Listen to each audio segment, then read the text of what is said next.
Hai, selamat datang di video ini. Perkenalkan, nama saya Maulana Ramansyah dari kelas 11 IPA. Di sini saya akan membahas tentang Perang Jawa atau yang biasa kita kenal dengan Perang Diponegoro. Perang Diponegoro merupakan perang yang tercatat di dalam sejarah sebagai perang terbesar di Pulau Jawa yang dipimpin langsung oleh Pangeran Diponegoro yang berlangsung antara tahun 1825 sampai 1830.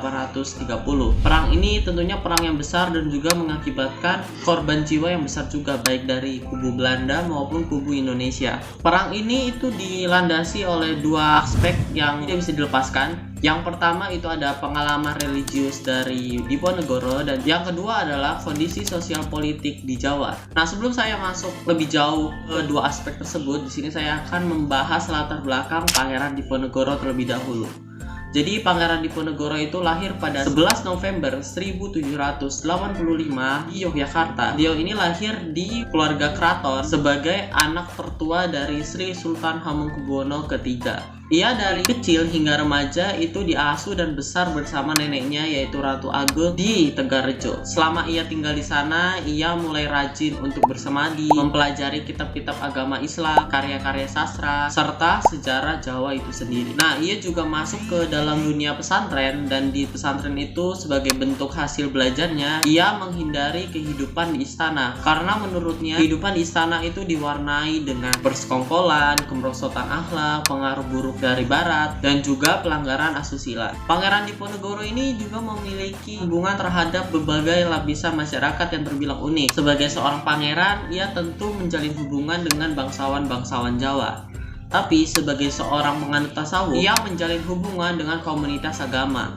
Dan sebagai penduduk desa, ia menjalin hubungan dengan penduduk desa yang lainnya. Nah, mungkin begitu aja untuk latar belakang dari Pangeran Diponegoro. Nah, kita langsung masuk ke aspek yang pertama, yaitu pengalaman religius Pangeran Diponegoro. Pengalaman religiusnya ini didapat pada tahun 1805 sampai 1808. Pengalaman ini diawali oleh ia bermimpi dan menyatakan mendapatkan perintah dari Ratu Adil untuk menjadi Raja Jawa yang ditunjuk secara spiritual.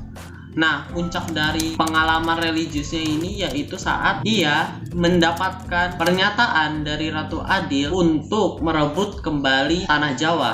Oleh karena itu, ia mengubah namanya menjadi Abdul Kamit dan juga meninggalkan pakaian kebesarannya dan mengubahnya menjadi serba putih. Selama waktu itu pula, kondisi Jawa ini semakin buruk dan juga Pangeran Diponegoro akhirnya mendapatkan banyak dukungan untuk melawan Belanda. Nah, untuk aspek kedua yaitu kondisi sosial politik di Jawa. Sampai tahun 1825 dan pada tahun-tahun itu diwarnai oleh beberapa hal. Yang pertama, semakin kuatnya campur tangan Belanda untuk masuk ke dalam urusan internal kerajaan. Yang kedua, raja-raja Jawa ini diperlakukan seperti vasal atau bawahan dari Belanda. Dan yang ketiga, secara internal yaitu terjadi korupsi, persekongkolan di dalam area istana. Nah, karena itulah akhirnya Pangeran Diponegoro mencari momentum yang pas untuk menyerang Belanda. Nah, akhirnya momentum itu datang pada tahun 1825. Perang ini dilatar belakangi oleh sikap Belanda yang memasang patok-patok kayu sebagai batas pembangunan jalan. Belanda sendiri ini memasang patok-patok kayu ini melewati makam-makam leluhur dari Pangeran Diponegoro tanpa seizin Pangeran Diponegoro tersebut.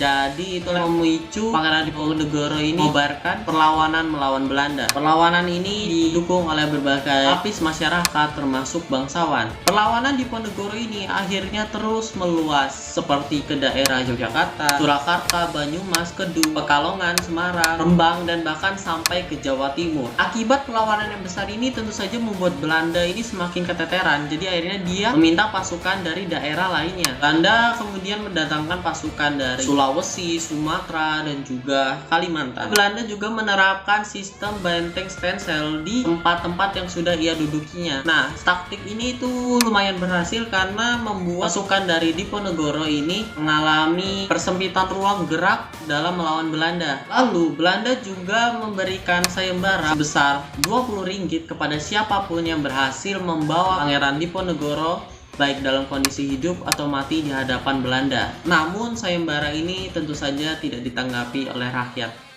Nah, karena Belanda mulai pusing, akhirnya Belanda ini memikirkan cara lain, yaitu dengan cara tipu muslihat. Belanda berpura-pura mengajak Pangeran Diponegoro untuk berunding dalam menyelesaikan masalah ini. Namun, justru akhirnya tipu muslihat ini berhasil karena Pangeran Diponegoro akhirnya ditangkap pada saat itu juga di Magelang, Jawa Tengah, dan langsung diasingkan ke Manado. Beliau meninggal di sana pada usia ke-69 tahun pada tanggal 8 Januari 1855. Jadi sekian pembahasan dari Perang Diponegoro dari awal sampai akhir.